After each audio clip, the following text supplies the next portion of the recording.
Antilia case मामले में Mumbai police के अधिकारी सचिन वाजे को 25 मार्च तक के लिए एनआईए की हिरासत में भेजा। शरद पवार का दावा, 5 में से 4 राज्यों में विधानसभा चुनाव में हारेगी बीजेपी, सिर्फ 1 में मिलेगी जीत। ममता की चोट पर सियासत तेज, बीजेपी ने ईसी को चिट्ठी लिख पूछा क्या इलाज में सभी प्रक्रिया का हुआ पालन।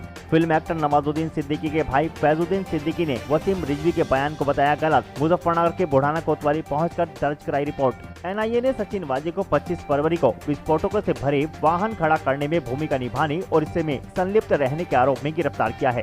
मुकेश अंबानी के घर एंटीलिया के पास से विस्फोटक से लदी स्कॉर्पियो कार बरामदगी मामले में गिरफ्तार मुंबई पुलिस अधिकारी सचिन वाजे को कोर्ट ने 25 मार्च तक के लिए एनआईए की हिरासत में भेज दिया है। सचिन वाजे को शनिवार देर रात एनआईए ने लंबी पूछताछ के बाद गिरफ्तार किया था। कोर्ट से एनआईए ने 14 दिन की कस्टडी मांगी थी, जिसके बाद अदालत ने सचिन वाजे को 25 मार्च तक के लिए एनआईए की हिरासत में भेज दिया है। एनआईए ने कोर्ट में कहा कि यह एक बड़ी साजिश है जिसमें कई लोगों के शामिल होने की आशंका है। एनआईए को सचिन वाजे को हर उस व्यक्ति के साथ आमना सामना कराना है जिस व्यक्ति का नाम सामने आ रहा है। एनआईए ने कोर्ट में बहुत ही अहम सबूत पेश किए जिसके आधार पर वाजे को गिरफ्तार किया गया है। एनआईए ने कहा कि सचिन वाजे को 25 फरवरी को विस्फोटकों से भरा वाहन खड़ा करने में भूमिका निभाने और इसमें संलिप्त रहने को लेकर गिरफ्तार किया गया। एनआईए के प्रवक्ता ने कहा सचिन वाजे को रात 11:50 पर एनआईए मामला RC/1/2021 एनआईए MUM में गिरफ्तार कर लिया गया। आपको बता दें कि कारमाइल रोड स्थित मुकेश अंबानी के घर एंटीलिया के पास खड़ी एक स्कॉर्पियो कार में 25 फरवरी को जिलेटिन की कुछ छड़े और एक धमकी भरा पत्र मिला था। एनआईए ने कहा कि वाजे को 25 फरवरी को विस्फोटकों से भरा वाहन खड़ा करने में भूमिका निभाने और इसमें संलिप्त रहने को लेकर गिरफ्तार किया गया। एनकाउंटर स्पेशलिस्ट वाजे थाने निवासी व्यवसायी मनसुख हिरेन की मौत मामले में भी सवालों के घेरे में है। स्कॉर्पियो हिरानी के पास ही थी। हिरेन 5 मार्च को ठाणे जिले में किर्ग में मृत पाए गए थे। आतंकवाद रोधी दस्ता ATS हिरेन मामले की जांच कर रहा है। हिरेन का शव मिलने के कुछ दिनों बाद ATS ने अज्ञात व्यक्तियों के खिलाफ केस दर्ज किया था। शनिवार को वाजे का बयान दर्ज करते हुए एनआईए ने SUV मिलने और हिरेन की कथित हत्या के मामलों में अब तक की गई जांच के बारे में जानकारी साझा करने के लिए अपराध शाखा के ACP नितिन अलकनूरे और ATS ACP श्रीपद काले को बुलाया था। अलकनूरे और काले करीब 4 घंटे बाद एनआईए कार्यालय चले गए। हिरेन की पत्नी ने वाजे पर अपने पति की संदिग्ध मौत मामले में संलिप्त होने के आरोप लगाए थे।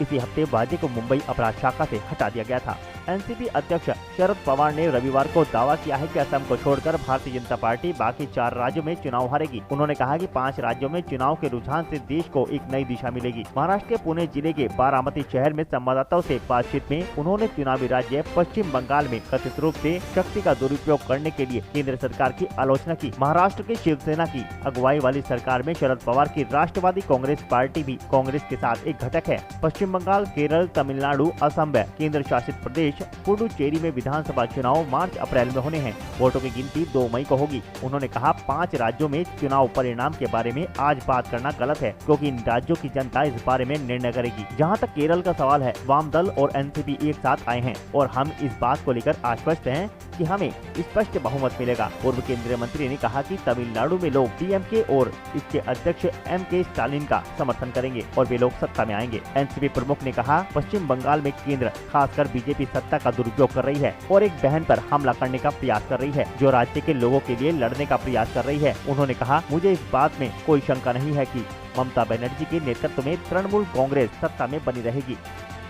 बीजेपी ने चुनाव आयोग को खत लिखकर कहा है कि ममता बनर्जी 10 मार्च को लगी चोट का राजनीतिक फायदा उठाना चाहती हैं, जबकि उन्हें अगर उतनी गंभीर चोट लगी है तो SSKM हॉस्पिटल में इलाज से जुड़े सभी कागजात सार्वजनिक किए जाने चाहिए। पश्चिम बंगाल बीजेपी ने चुनाव आयोग को खत लिखकर सवाल किया है कि मुख्यमंत्री ममता बनर्जी के इलाज के दौरान क्या सभी SOP का पालन किया गया था। पत्र में ये भी मांग की गई है कि सीएम के चोट से जुड़ी सभी जानकारी को साझा किया जाना चाहिए। बीजेपी ने चुनाव आयोग को खत लिखकर कहा है कि ममता बनर्जी 10 मार्च को लगी चोट का राजनीतिक फायदा उठाना चाहती हैं, जबकि उन्हें अगर उतनी गंभीर चोट लगी है तो SSKM हॉस्पिटल में इलाज से जुड़े सभी कागजात सार्वजनिक किए जाने चाहिए। बीजेपी ने खत लिखकर कहा कि ममता बनर्जी ने चोट के लिए बीजेपी कार्यकर्ताओं को जिम्मेदार ठहराया है, जबकि इसका कोई सबूत नहीं है। साथ ही ममता बनर्जी को चोट लगी तो उन्हें एम्बुलेंस में ले जाने के बजाय कार में ले जाया गया, वो भी नंदीग्राम से 120 किलोमीटर दूर कोलकाता के SSKM हॉस्पिटल ले जाया गया, जबकि नंदीग्राम में सुपर स्पेशलिटी हॉस्पिटल भी है। कोलकाता के SSKM हॉस्पिटल ने आज मुख्यमंत्री मुख्यमंत्री का पूरा हेल्थ बुलेटिन नहीं जारी किया है। उससे सवाल उठता है कि ममता बनर्जी को लगी चोट की प्रकृति कैसी थी। बीजेपी ने SSKM हॉस्पिटल के निदेशक को भी सीधे खत लिखकर ममता बनर्जी की इलाज से जुड़े विवरण